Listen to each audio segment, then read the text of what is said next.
ZEE5 ಇರುವಾಗ ನೀವು ನಿಮ್ಮ ನೆಚ್ಚಿನ ಶೋಗಳನ್ನ ಎಂದಿಗೂ ಮಿಸ್ ಮಾಡಿಕೊಳ್ಳುವುದಿಲ್ಲ. ಅದು ಸಂಪೂರ್ಣ ಉಚಿತವಾಗಿ. ಜ್ಯೂಸ್ ಮಾಡೋಣ ಅಂತ ಹಣ್ಣು ಹೆಚ್ಚಿಟ್ಟು ಮರ್ತೇ ಹೋದೆ. ಬರ್ತಾ ಬರ್ತಾ ಮರು ಜಾಸ್ತಿ ಆಗ್ತಾ ಇದೆ.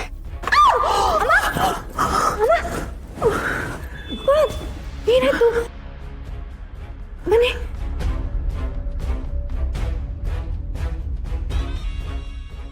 ಕೂತ್ಕೊಳ್ಳಿ ಅಮ್ಮ.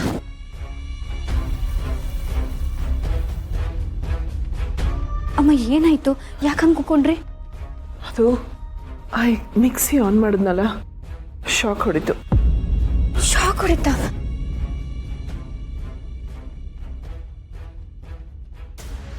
ತಗೊಳ್ಳಿ, ನೀರು ಕುಡೀರಿ.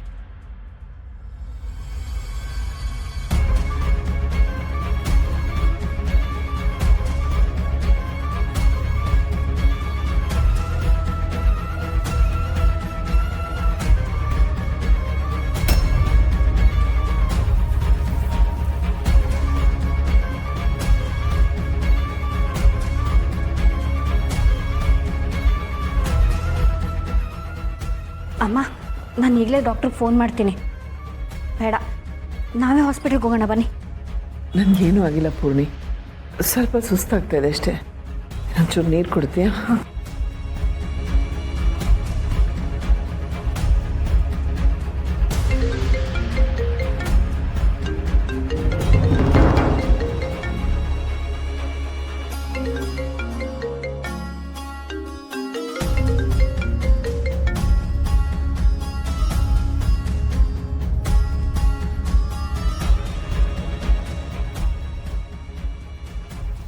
ಏನ್ ಪೂರ್ಣಿ, ತುಳಸಿಗೆ ಶಾಕ್ ಹೊಡಿತಾ? ಇಲ್ಲ, ಈಗ ನಿಜವಾಗ್ಲೂ ಶಾಕ್ ಆಗ್ತಿರೋದು ನಿನ್ಗೆ. ಯಾರು ಇವಳು? ಹೇಳದ ಹಾಗೆ ಮಾಡ್ತಿದ್ದಾಳಲ್ಲ ಅಂತ ಯೋಚನೆ ಮಾಡ್ತಿದ್ಯಾ? ಈಗ್ಲಾದ್ರೂ ನನ್ ಮಾತು ಕೇಳ್ತೀಯಾ? ಇದು ಬರೀ ಸ್ಯಾಂಪಲ್ ಅಷ್ಟೇ. ನೀನ್ ನನ್ ಮಾತು ಕೇಳಲಿಲ್ಲ ಅಂದ್ರೆ ಇವತ್ತು ಉಳ್ಕೊಂಡಿರೋ ತುಳಸಿ ಜೀವ ಮತ್ತೆ ಉಳಿಯತ್ತೆ ಅಂತ ಅನ್ಕೋಬೇಡ.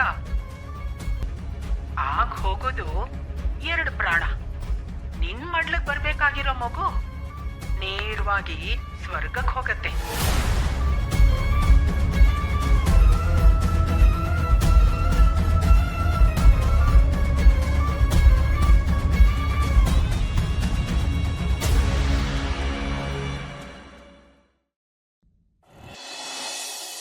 ಇನ್ನೊಂದ್ಸಲ ಸರಿಯಾಗಿ ನೋಡಿ ಹೇಳಿ ತುಳಸಿ ಅವರೇ, ಅವತ್ತು ನಿಮ್ಮನ್ನ ಫಾಲೋ ಮಾಡಿದವನು ಇವನೇನಾ? ಹೌದು ಇನ್ಸ್ಪೆಕ್ಟರ್, ನನಗೆ ಚೆನ್ನಾಗಿ ನೆನಪಿದೆ. ಇವನ್ ಜೊತೆ ಇನ್ನೂ 3-4 ಜನ ಇದ್ರು. ಅವ್ರನ್ನ ನಾವು ಹುಡುಕ್ತೀವಿ. ಅಂದಾಗೆ ಅವಿನಾಶ್, ನೀವು ಕಳಿಸಿರೋ ಆಡಿಯೋ ಆಧಾರದ ಮೇಲೆ ಆಕ್ಸಿಡೆಂಟ್ ಆದ ಜಾಗದಲ್ಲಿ ಸುತ್ತಮುತ್ತ ಇದ್ದ ಎಲ್ಲ ಮನೆಗಳನ್ನ ವಿಚಾರಿಸಿದ್ದೀವಿ. ನಿಮ್ಮ ಜೊತೆ ಮಾತಾಡಿದ ಆ ವ್ಯಕ್ತಿ ಏನಾದರೂ ಸಿಕ್ಕಿದ್ರೆ ಈ ಕೇಸ್ಗೆ ಅವನು ಐ ವಿಟ್ನೆಸ್ ಆಗ್ತಾನೆ. ವ್ಯಕ್ತಿನ? ಯಾರ ಬಗ್ಗೆ ಹೇಳ್ತಿದ್ದೀರಾ ಇನ್ಸ್ಪೆಕ್ಟರ್? ಏನದು ಆಡಿಯೋ? ಓ, ಅದಾ ಚಿಕ್ಕಮ್ಮ, ಅವತ್ತು ಆಕ್ಸಿಡೆಂಟ್ ಸ್ಪಾಟಿಗೆ ನಾವು ಹೋದಾಗ ಅಲ್ಲಿ ಅವಿ, ಈಗ ಅದೆಲ್ಲ ಯಾಕೆ ಬಿಡು. ಪಾಪ ಶಾರ್ವರಿ ಅವ್ರಿಗೆ ಕೇಸ್ ಬಗ್ಗೆ ಎಲ್ಲ ಹೇಳಿ ಯಾಕೆ ತೊಂದರೆ ಕೊಡ್ತೀಯಾ? ಇನ್ಸ್ಪೆಕ್ಟರ್, ನೀವು ನಿಮ್ಮ ಕೆಲಸನ ಮುಂದುವರಿಸಿ. ನಿಜವಾಗ್ಲೂ ತಪ್ಪು ಮಾಡಿರೋರಿಗೆ ಶಿಕ್ಷೆ ಆಗತ್ತೆ ಅನ್ನೋ ನಂಬಿಕೆ ನನಗಿದೆ. ಖಂಡಿತ ಆಗತ್ತೆ ಮೇಡಮ್. ಈಗ ಇನ್ವೆಸ್ಟಿಗೇಷನು ಬೇರೆ ದಾರಿಲೇ ನಡೀತಾ ಇದೆ.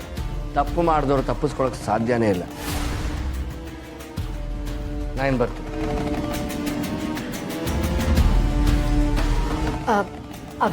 ಅವಿ, ನಿಮ್ಗೆ ಆಫೀಸಿಗೆ ಹೊತ್ತಾಯ್ತಲ್ವಾ? ಹೊರಡಲ್ವಾ? ಹೌದಮ್ಮ, ಈಗಾಗಲೇ ಆಫೀಸ್ಗೆ ಲೇಟ್ ಆಯಿತು. ನೀವು ಆರಾಮಾಗಿ ರೆಸ್ಟ್ ಮಾಡಿ, ನಾನು ಆಫೀಸ್ಗೆ ಹೋಗಿ ಬರ್ತೀನಿ. ಚಿಕ್ಕಮ್ಮ, ಬರ್ತೀನಿ.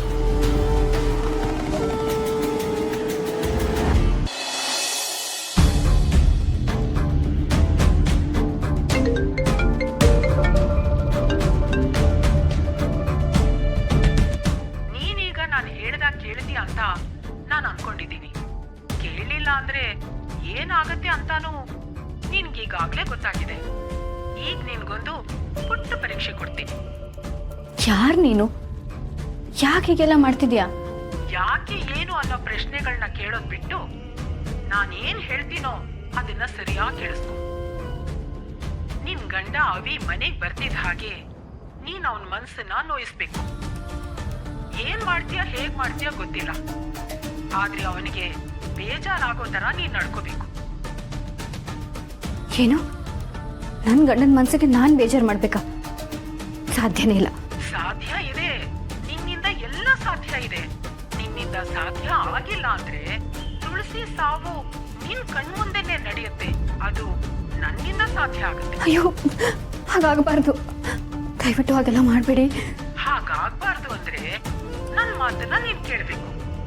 ಇದು ನೀನು ಕೊಡ್ತಿರೋ ಪರೀಕ್ಷೆ ಅಷ್ಟೇ. ಅವಿ ಮನ್ಸಿಗೆ ನೀನ್ ಬೇಜಾರಾಗೋ ಹಾಗೆ ನಡ್ಕೋತೀಯ. ನಡ್ಕೊಳ್ಳಿಲ್ಲ ಅಂದ್ರೆ ನಾಳೆ ಬೆಳಿಗ್ಗೆ ಸೂರ್ಯೋದಯನ ಆ ತುಳಸಿ ನೋಡಲ್ಲ.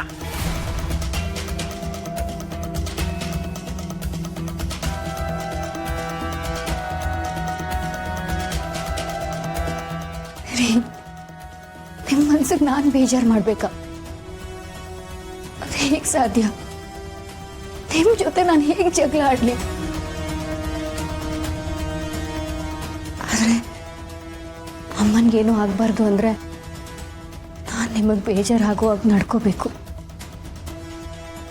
ಏನು ಮಾಡಲಿ?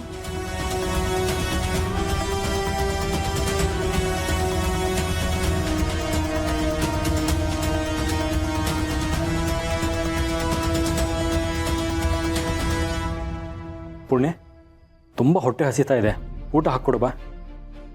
ನಂಗೆ ತುಂಬ ನಿದ್ದೆ ಬರ್ತಾ ಇದೆ, ನೀವೇ ಹೋಗಿ ಹಾಕೊಂತೀನಿ. ಪುಣ್ಯ, ಈ ಮಾತುಗಳನ್ನ ನೀನು ಆಡ್ತಿರೋದ? ನಿನ್ಗೆ ಎಷ್ಟೇ ಆಯಾಸ ಆಗಿದ್ರು ನಾನು ಬರೋವರೆಗೂ ಕಾದಿದ್ದು ನನಗೆ ಊಟ ಬಡಿಸಿ ಆಮೇಲೆ ನೀನು ಊಟ ಮಾಡಿ ಮಲಗ್ತಿದ್ದೆ.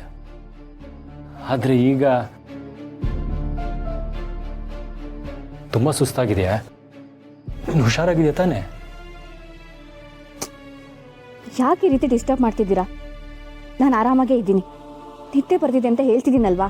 ಇವತ್ತೊಂದಿನ ನೀವೇ ಹಾಕೊಂಡು ತಿನ್ನಕ್ಕಾಗಲ್ವಾ? ಪೂರ್ಣೆ, ಮದುವೆ ಆದಾಗಿಂದ ಇವತ್ತುವರೆಗೂ ನೀನು ನನ್ನ ಬಿಟ್ಟು ಯಾವತ್ತೂ ಊಟ ಮಾಡಿಲ್ಲ. ಆದರೆ ಇವತ್ತು ಹಾಗಂತ ಏನಾದರೂ ರೂಲ್ಸ್ ಇದೆಯಾ? ಈಗ ನನಗೆ ನಿದ್ದೆ ಮಾಡಕ್ಕೆ ಬಿಡಲ್ವಾ? ಸಾರಿ ಪೂರ್ಣೆ, ನೀನು ಮಲ್ಕೋ.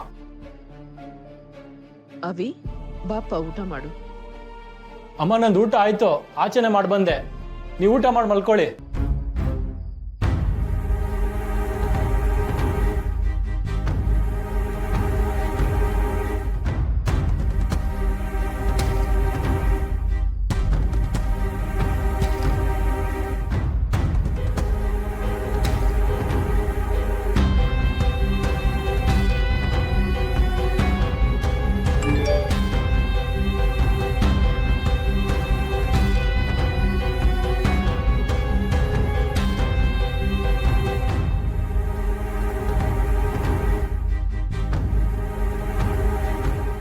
Good job Poorni. ಆದ್ರೂ ನಿನ್ ಗಂಡ ತುಂಬಾ ಒಳ್ಳೆಯವನು. ಅವನಿಗೆ ಇಷ್ಟು ಸುಲಭವಾಗಿ ನಿನ್ ಮೇಲ್ ಕೋಪ ಬರಲ್ಲ. ನೀನ್ ಮತ್ತೆ ಏನ್ ಮಾಡ್ಬೇಕು ಅನ್ನೋದನ್ನ ನಾಳೆ ನಾನು ನಿಂಗೆ ಹೇಳ್ತೀನಿ. Good night.